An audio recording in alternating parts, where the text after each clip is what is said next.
முதல் வாசகம் திருத்தூதர் பணிகள் நூலிலிருந்து வாசகம். அதிகாரம் 11. இறைவசனங்கள் 1-18 முடிய.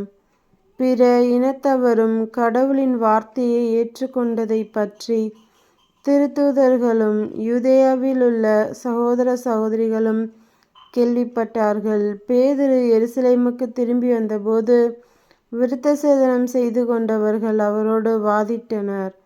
நீர் ஏன் விருத்த சேதனம் செய்து கொள்ளாதோரிடம் சென்று அவர்களுடன் உணவு உண்டீர் என்று குறை கூறினர்.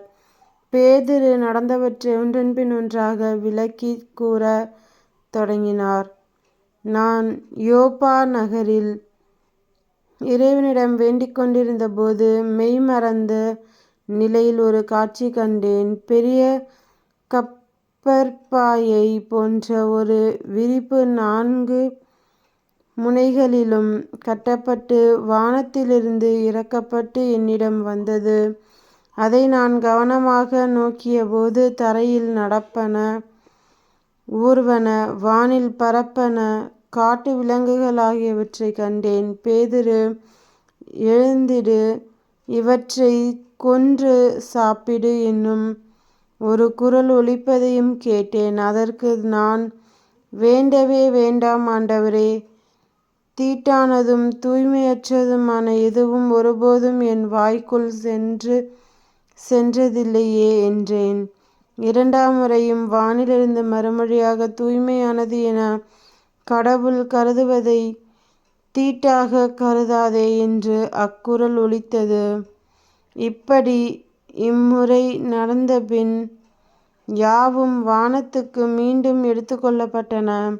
அந்நேரத்தில் செசரியாவில் இருந்து என்னிடம் அனுப்பப்பட்ட 3 நான் தங்கியிருந்த வீட்டின் முன் வந்து நின்றனர். தூய ஆவியார் என்னிடம் தயக்கம் ஏதுமின்றி அவர்களோடு செல் என்று கூறினார். உடனே நானும் இந்த 6 சகோதரர்களுமாக இந்த மனிதர் வீட்டுக்குச் சென்றோம். அவர் தம் வீட்டில் வானதூதர் வந்து நின்றதைக் கண்டதாகவும், அத்தூதர் பேதுரு என்னும் பெயர் கொண்ட சீமோனை வரவழையும், நீரும் உம் வீட்டார் அனைவரும் மீட்பு பெறுவதற்கான வார்த்தைகளை அவர் உம்மோடு பேசுவார் என்று தமக்கு கூறியதாகவும் எங்களுக்கு அறிவித்தார். நான் பேசத் தொடங்கியதும் தூய ஆவி முதலில் நம்மீது இறங்கி வந்தது போல் அவர்கள் மீதும் இறங்கி வந்தது. அப்போது யோவான் தண்ணீரால் திருமுழுக்கு கொடுத்தார். ஆனால் நீங்கள் தூய ஆவியால் திருமுழுக்கு பெறுவீர்கள் என்ற ஆண்டவரின் வார்த்தைகளை நான் நினைவு கூர்ந்தேன். இப்போதும் ஆண்டவராகிய இயேசு கிறிஸ்துவின் மீது நம்பிக்கை கொண்டபோது நமக்கு அருளப்பட்ட அதே கொடையை கடவுள் அவர்களுக்கும் கொடுத்தார் என்றால், கடவுளை தடுக்க நான் யார் என்றார். இவற்றைக் கேட்டு அவர்கள் அமைதி அடைந்தனர். வாழ்வுக்கு வழியான மனமாற்றத்தை பிற இனத்தவருக்கும் கடவுள் கொடுத்தார் என்று கூறி அவரை போற்றி புகழ்ந்தார்கள். இது ஆண்டவர் வழங்கும் அருள்வாக்கு. இறைவா உமக்கு நன்றி. செய்தி வாசகம். புனித யோவான் எழுதிய நற்செய்தியிலிருந்து வாசகம். அதிகாரம் 10.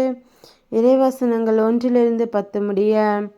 நான் உறுதியாக உங்களுக்கு சொல்கிறேன், ஆட்டுக்கொட்டிலில் வாயில் வழியாக நுழையாமல் வேறு வழியாக ஏறி குதிப்போர் திருடர் அல்லது கொள்ளையராயிருப்பர். வாயில் வழியாக நுழைபவர் ஆடுகளின் ஆயர்.